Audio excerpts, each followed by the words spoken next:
I mean, I was reading a lot of the comments where many people are saying this is karma, and if the Pakistani people are saying don't give financial aid to the government, we should respect that.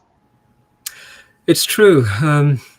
You've reminded me of an incident in history, if you don't mind, and I can take a couple of moments. I'll share it with you. Of course. One of the most ancient and most celebrated universities of the ancient pre-colonial world was a place called Nalanda. And Nalanda was probably the largest university at that time. It had over 10,000 residential students from all over Asia and the Middle East who had come there to study. They used to have over 1,000 resident professors and teachers and over 9 million manuscripts gathered over a long period of time. Across the border in Afghanistan, there was a terrible warlord called Khilji, Bhaktiyar Khilji, and he became terribly ill. And his advisor said to him, "Oh, there are physicians in Nalanda who will be able to cure you of your illness." And he summoned them, and a physician was sent from India.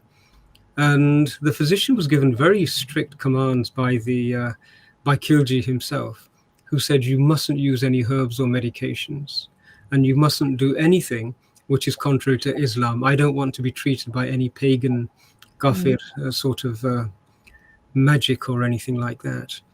And the condition that Khilji was in was deteriorating.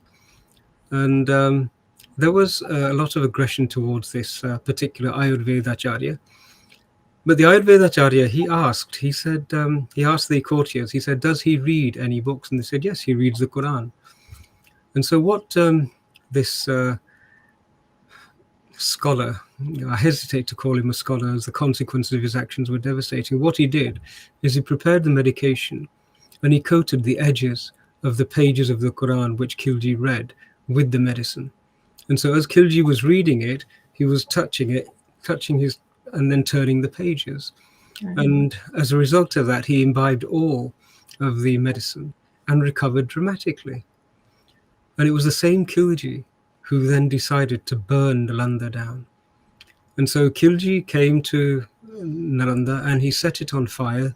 The books burned for, I think, almost between 6 to 9 months, they say. There were so many things. He slaughtered the occupants because they were engaged in activities which are non-Islamic.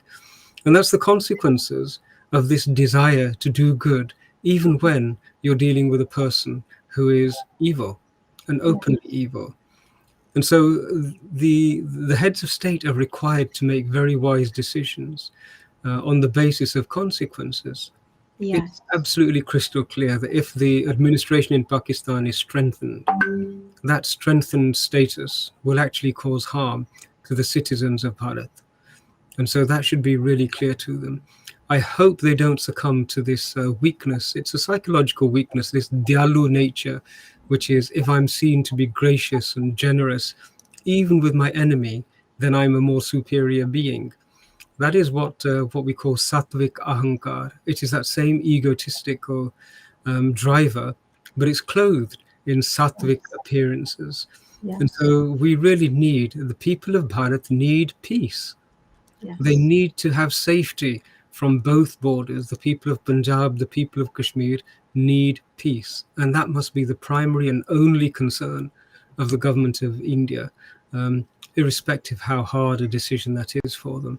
And anybody who thinks that India should be making a greater degree of support, they should approach the United Nations and get all of the United Nations members to equally offer the same sort of support.